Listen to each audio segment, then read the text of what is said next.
प्रति होता है तुम्हारी हार। जब जब हमारे पूर्वजों की हार हुई, जब जब हमारे पूर्वजों को धोखे से, छल से, कपट से छला गया, सताया गया या उनकी धन धरती को छीना गया, तब तब एक त्योहार बना दिया गया और हमारे लोग अपने पूर्वजों की हार को एक त्योहार के रूप में मनाते चले आ रहे हैं, जश्न के साथ मनाते चले आ रहे हैं। इतिहास को जानने की कोशिश नहीं करें। प्यारे बंधुओं, इतिहास को आप पढ़िए। हमारे आपके पुरखे पूर्वज जो यहाँ के राजा महाराजा हुआ करते थे, इस देश की शासन सत्ता उनके हाथों में हुआ करती थी, लेकिन ऐसा क्या कारण हुआ बंधुओं जो उनसे उनकी धन धरती को छीन लिया गया और उन्हें भूमिहार बना दिया गया। आज मेरे पास एक नाम आया था, भैया जी के नाम के पीछे था भाई लगा हुआ था भूमिहार।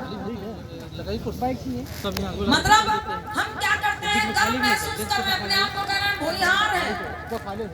अरे उसका अर्थ तो निकालिए भैया, भूमिहार का अर्थ क्या हुआ?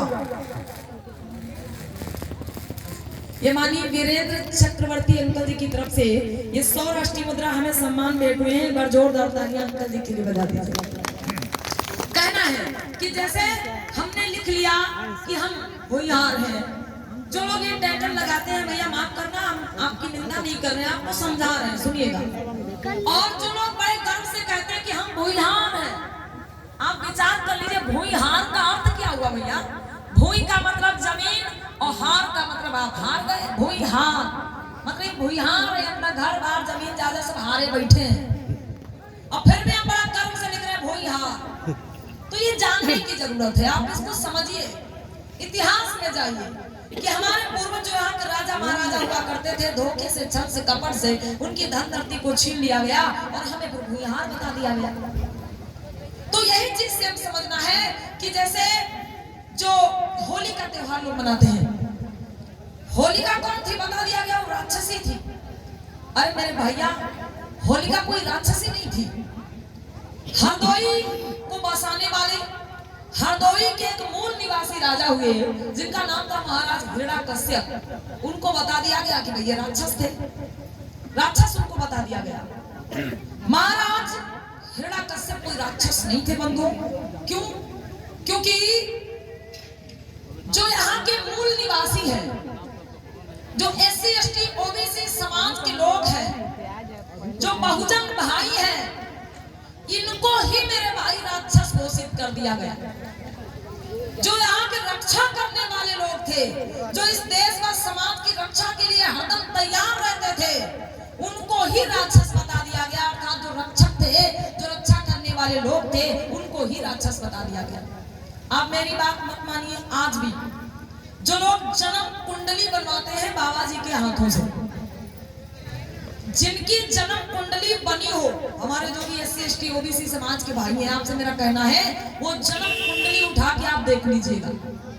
जन्म कुंडली जो आज भी बनाई जाती है, उसमें क्या होता है, 4-5 कॉलम होते हैं। नाम, जाति, वर्ण, गण, धर्म, ऐसे करके तमाम कॉलम होते हैं।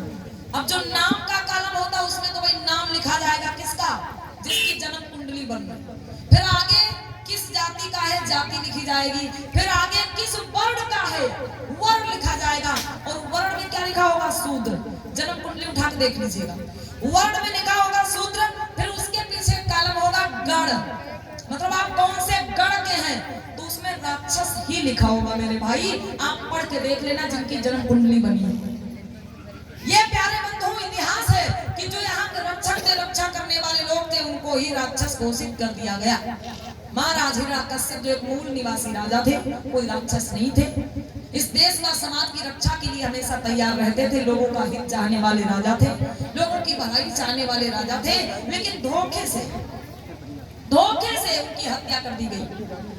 प्यारे बंधुओं, और महाराज हिरण्यकश्यप की बहन थी जिनका नाम था होलिका। होलिका के साथ में भी छल किया गया। आपको बता दिया गया आज के समय में कि होलिका जो थी वो अपने भतीजे प्रहलाद को जलाना चाहती थी, मारना चाहती थी। यही तो बताया गया माताओं में। और वो क्या होता, प्रहलाद को लेकर के आग में बैठ जाती है। किस लिए? प्रहलाद को मारने के लिए।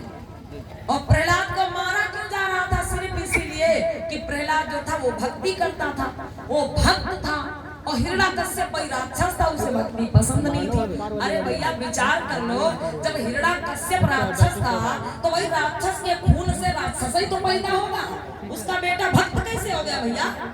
जब हिरण्याकश्यप राक्षस था तो भाई उस राक्षस के खून से, राक्षस के अंश से राक्षस ही पैदा होगा ना, भक्त कहां से आ जाएगा? लेकिन ये भी विचार नहीं किया लोगों ने, मान लिया, बस बता दिया गया तो मान लिया कि हिरण्याकश्यप राक्षस था, उसका बेटा प्रहलाद भक्त था, मान लिया गया। अब क्या होता है, बता दिया गया कि भक्ति पसंद नहीं थी हिरण्याकश्यप को, इसलिए वो प्रहलाद को मारना चाहता था। होलिका जो थी वो आग में बैठ जाती है प्रहलाद को लेकर के। और एक बात बताई गई कि होलिका के पास एक चुनरी थी जिसे ओढ़ करके अगर वो आग में बैठ जाती तो जलती नहीं। और वो चुनरी मिली कहां थी? ब्रह्मा जी ने वरदान में दी थी।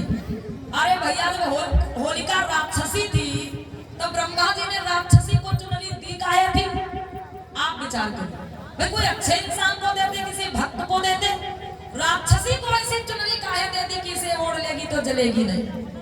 इन्हीं बातों पे विचार कर लीजिएगा बंधुओं कि कितना हम लोगों को उलझा दिया गया। बता दिया गया कि भाई होलिका जो थी वो राक्षसी थी, उसके पास एक चुनरी थी, अगर ओढ़ के आग में बैठ जाती वो जलती नहीं। प्रहलाद को लेके आग में बैठ गई। अब कुछ ऐसी कृपा हुई कि चुनरी उड़ के प्रहलाद के ऊपर गिर गई, प्रहलाद बच गया, होलिका जल गई। भाई तभी से होली की शुरुआत हो गई। बता दिया प्यारे बंधुओं, ये इतिहास है कौन सा जो अब आपको हम बताने जा रहे हैं। होलिका कोई राक्षसी नहीं थी, होलिका एक राजकुमारी थी, एक राजा अर्थात महाराज हिरण्याकश्यप की बहन थी, एक राजकुमारी थी। होलिका के साथ में छल किया गया, धोखे से होलिका के साथ में छल किया गया और जीवित ही होलिका को जला दिया गया। होलिका को जीवित ही जला दिया गया मेरे भाई। और जिन लोगों ने होलिका की हत्या की, होलिका के साथ में छल किया, होलिका को जलाया, जब उन लोगों को सजा मिली, महाराज हिरण्याकश्यप जो बहुत बड़े राजा थे, भाई उनकी बहन के साथ में छल किया गया, बलात्कार किया गया और उसे जीवित ही जला दिया गया। तो जब महाराज को यह बात पता चली तो उनको पकड़वाया जिन लोगों ने महाराज की बहन की हत्या की थी। उनके मस्तक पर तलवार की नोक से लिख दिया अबीर। ये अबीर है, ये कायर है जिन्होंने एक बहन एक बेटी की हत्या की है।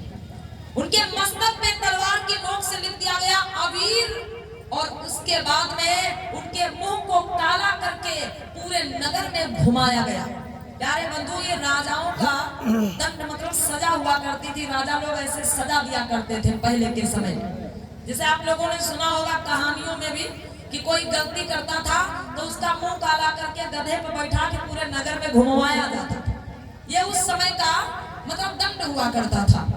तो क्या होता है भाई, जिन लोगों ने बहन होलिका की हत्या की, उन्हें जला दिया, उन लोगों को महाराज ने सजा दी, उनका मुंह काला करके पूरे नगर में घुमवाया, उनके मस्तक पर तलवार की नोक से अबीर लिख दिया कि ये अबीर है। अबीर का मतलब क्या होता है आप भी विचार कर लीजिए। बड़ी गर्व से आप लोग अबीर खेलते हैं, मस्तक पे लगाते हैं। अबीर का मतलब क्या होता है आप खुद ही अर्थ निकाल लीजिए भैया। अबीर कायर। तो महाराज ने उनके मस्तक पे लिख दिया अबीर तलवार की नोक से और फिर उन्हें कारागार में डाल दिया गया। अब जब उनको सजा मिली तो उन्हीं के पक्ष के लोगों ने धीरे धीरे करते करते इसको एक त्योहार में बदल दिया। उन्हीं के पक्ष के लोगों ने आगे चल करके त्योहार में बदल दिया। और कभी तो उन लोगों ने गलत किया था तो उनका मुंह काला करके पूरे नगर में घुमवाया गया, उनके मस्तक पर तलवार की नोक से अबीर लिखा गया, लेकिन उसको ऐसा पलट दिया, ऐसा बदल दिया कि वो त्योहार हमारे लोगों के ऊपर ही ला करके थोप दिया। और आज हमारे लोग क्या करते हैं भैया, हंसी खुशी से अपने हाथों से अपने भाई का, अपने चाचा का, अपने दादा का, अपनी बहन का, अपनी भाभी का, चाची का मुंह काला करते हैं, पूरे नगर में घूमते हैं और एक बात कहते हैं कि बुरा न मानो होली है। अब भैया किसी और त्योहार में क्यों नहीं कहा जाता कि बुरा न मानो दीपावली है, बुरा न मानो रक्षाबंधन है, बुरा न मानो करवा चौथ है? भाई किसी और त्योहार में क्यों नहीं कहा जाता? इसमें ये क्यों कहा जा रहा है कि बुरा न मानो होली है? इसका मतलब है कि इस दिन कुछ बुरा हुआ था, इसका मतलब है कि इसमें कुछ बुराई छिपी है, इसीलिए तो बताया जाता है कि बुरा न मानो होली है। तो प्यारे बंधुओं, विचार करिएगा, ये तो इतिहास की बात हो गई कि एक मूल निवासी राजा महाराज हिरण्यकश्यप जिनकी बहन की हत्या करके ये त्योहार आगे बनाया गया और हम ही लोगों को ला करके थोप दिया गया। आज के समय में अगर हम देखें, और ये भाई निवेदन है, सामने रास्ते में किसी की गाड़ी खड़ी है,